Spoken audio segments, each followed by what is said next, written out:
ടേബിളിന്റെ ഫ്രണ്ടിലാണോ ബാക്കിലാണോ? ഓക്കെ, ഫ്രണ്ടിലാണ് നിൽക്കുന്നത്. ഇനി ടീച്ചറുടെ കയ്യില് ഒരു ബോട്ടിലുണ്ട്, ഒരു ട്രേ ഉണ്ട്. ഈ ട്രേ ഈ ബോട്ടിലിന്റെ ഫ്രണ്ടിലാണോ ബാക്കിലാണോ? ഓക്കെ, ഫ്രണ്ടിലാണ് ഈ ബോട്ടിലുള്ളത്.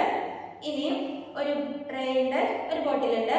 ഈ ബോട്ടില് ട്രേയിന്റെ ബാക്കിലാണോ ഫ്രണ്ടിലാണോ? ഓക്കെ, ബാക്കിലാണ്.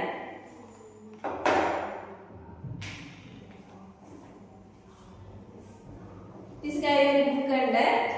This is the front part of the book and this part is the back side. Okay, ഇതാണ് ഈ ബുക്കിന്റെ front and this part is ബുക്കിന്റെ back part. Okay, this is front and this is back. Okay, clear? ഇത്രയും കാര്യങ്ങളാണ് നമ്മൾ കഴിഞ്ഞ ദിവസം പഠിച്ചത്.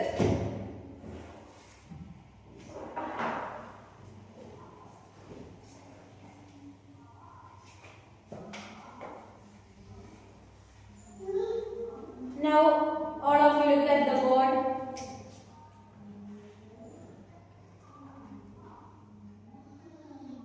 Do you remember which is this number?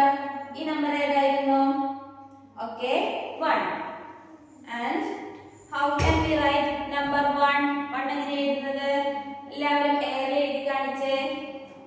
Okay, we can write 1 like this.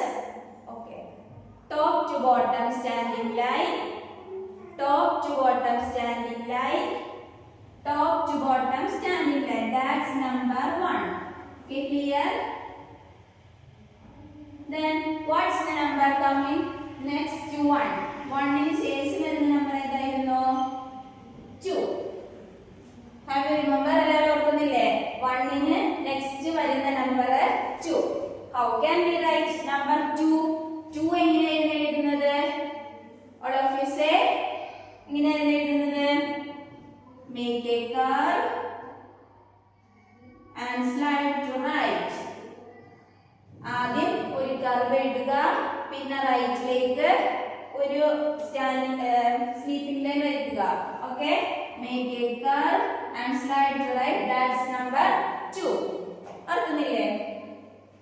Then what is this is the number coming next to 3? അല്ല, next to 2. 2 ന് ശേഷം വരുന്ന നമ്പർ ഏതാണ്? Okay, 5, 3. എങ്ങനെയായിരുന്നു 3 എഴുതുന്നത്? എയറിൽ എഴുതി കാണിച്ചേ. Like this. Okay, എങ്ങനെയാണ് നമ്മൾ പറയുന്നത്? Draw a curve once again. That's number 3. Okay, ഇനി നമ്മൾ പഠിക്കാൻ പോകുന്നത് നെക്സ്റ്റ് ഒരു ന്യൂ നമ്പർ ആണ്. നമ്മൾക്ക് അറിയാം, നമ്മൾ ഓൾറെഡി കൗണ്ടിങ് പഠിച്ചതാണ്. നമുക്കറിയാം ഇനി 3 ന് ശേഷം വരുന്ന നമ്പർ ഏതാണെന്ന് ഓർക്കുന്നുണ്ട്. നമുക്ക് കൗണ്ട് ചെയ്ത് നോക്കാം. 1, ടീച്ചറെ കൂടെ കൗണ്ട് ചെയ്യണേ. 1, 2, 3. What's the next number?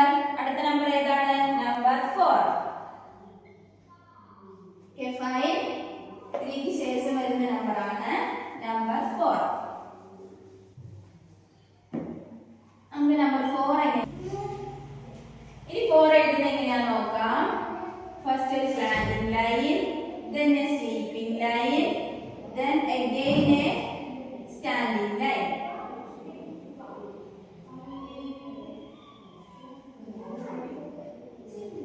ആദ്യം ഒരു സ്ലാൻഡിംഗ് ലൈൻ, പിന്നെ ഒരു സ്ലീപ്പിംഗ് ലൈൻ, then again ഒരു standing line.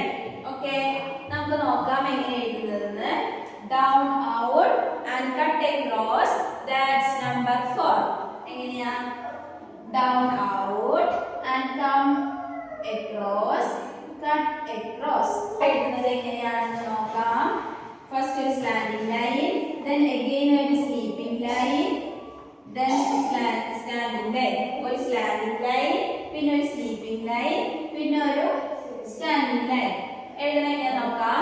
Down, down, out and cut across.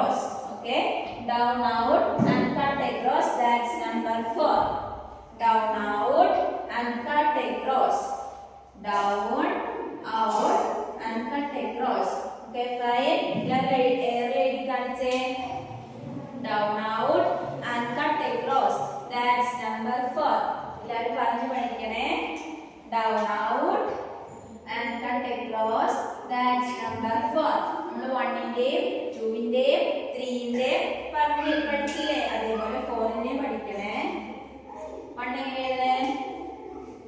Top to bottom standing line, that's number 1. And 2 എങ്ങനെയാണ് എഴുതുന്നത്? Make a curve and slide to right, that's number 2. ഇനി 3 എഴുതുന്നത് എങ്ങനെയായിരുന്നു? Draw a curve and once again. ഇനി നമ്മൾ പുതുതായിട്ട് പഠിച്ച 4 കൂടെ എല്ലാവരും പഠിക്കുക. എങ്ങനെയായിരുന്നു? Down out and cut across, that's number 4. Down out and cut across, that's number 4. അടിയിലേക്ക് ഒരു സ്ലാൻഡിംഗ് ലൈൻ എടുക്കുക, then again ഒരു സ്ലീപ്പിംഗ് ലൈൻ, then ഒരു standing line, that's number 4. All of you look at the board. I have drawn 4 flowers in the board. How many flowers in the board?